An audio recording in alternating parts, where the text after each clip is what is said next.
Hi. In this video, I want to explain some of the things we've been seeing recently that the banks are issuing shares to the public, right, via public offering and a right issue, and what it means for you and how you can go around it. So recently, the CBN made a new policy, right, that's saying banks should recapitalize, and what that means basically is that they should increase their capital, right. And it's not the first time that it's happening. It has happened before around 2004, right? That then Zenith Bank had to capitalize as well, right? So it's basically a move of raising more capital for their business.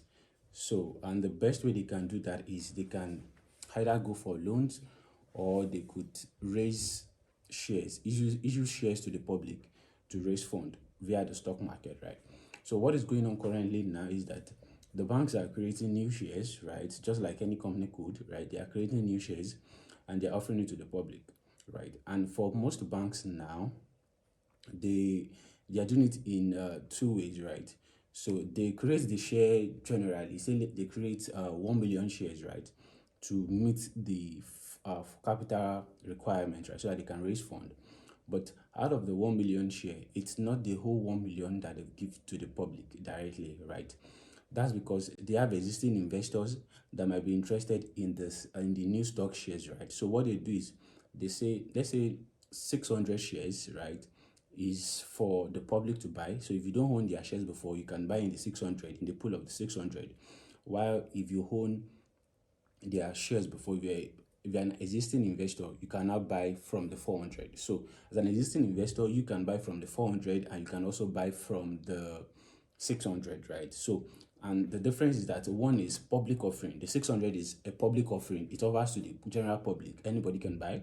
While the other one is right issue. Right issue means that for every one share that you already own in that particular bank before, you can own, say, 5 shares from the one created for the existing investor. So it's always stated in their announcement that, okay, for every existing investor, right, or even for any other company, for any existing investor, for one shares that you own before, maybe you can buy 5 or 7 from the right issued for existing investors, right? And how can you go around this, right? So it's basically simple. It's the same thing as buying from, say, Chaka Bamboo, right? It's just you buying the shares.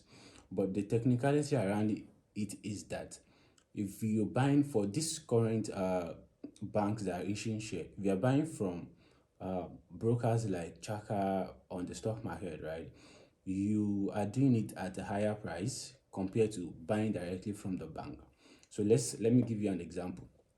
Say you want to buy Dangote cement from Dangote, right? You are buying it from the factory itself, right?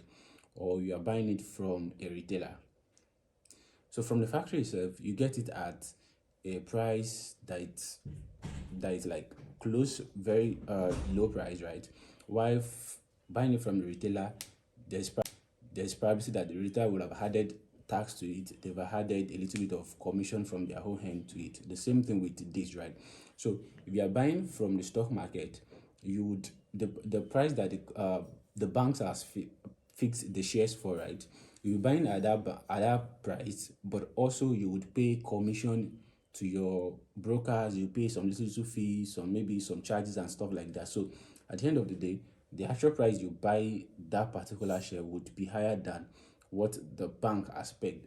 But if you are buying it for, say, GTB now, right? They said, I think their one is 44 naira 50 kobo, right? If you are, say you are buying GTB now, you will be buying it at that exact price because that price is already included. It already has tax included, right? So the only way you can do that is you walk into their bank, you pick up a form, or you use their website. They have a designated page for that. You can fill in the form and buy. So the technicality is that if you buy directly from the bank, you would not be paying so much in commissions, fees, and other stuffs, right? So you just buy at that price, and it's the commission, every other thing, the fees and every other thing is already included in the price you're buying, right? But if you're buying from the stock market, you're buying in the public stock market already. So you pay to brokers and stuff like that. So For you to buy, the best thing is, I would advise, just walk into their bank, right? Pick up a form or check their website online, right? Um, Fill in the details, submit your form, and you can get started, right? So, one more thing for individuals that are new investors, that are new to stocks. Someone asked the question yesterday that I've not had time to reply. The person said, "What would I advise?" Right? For me, what I would advise is that you start with, yeah, it's cool for you to buy from this pool, right? From this whole bank issuance going on, right? But I would suggest that before you do that, take a little moment, right? Take a few time to read and know about stock, right? So that you not just going into it because it's available publicly and it's creating a buzz around the media, right? So take a moment to know about stocks. You could go through some of my free webinars and know about stocks, then go buy it, right? They are good companies, you should buy them, right? You should get the chance to get in and own a piece of some of these banks. And I feel like you can get started with that to build your portfolio and ultimately create financial freedom.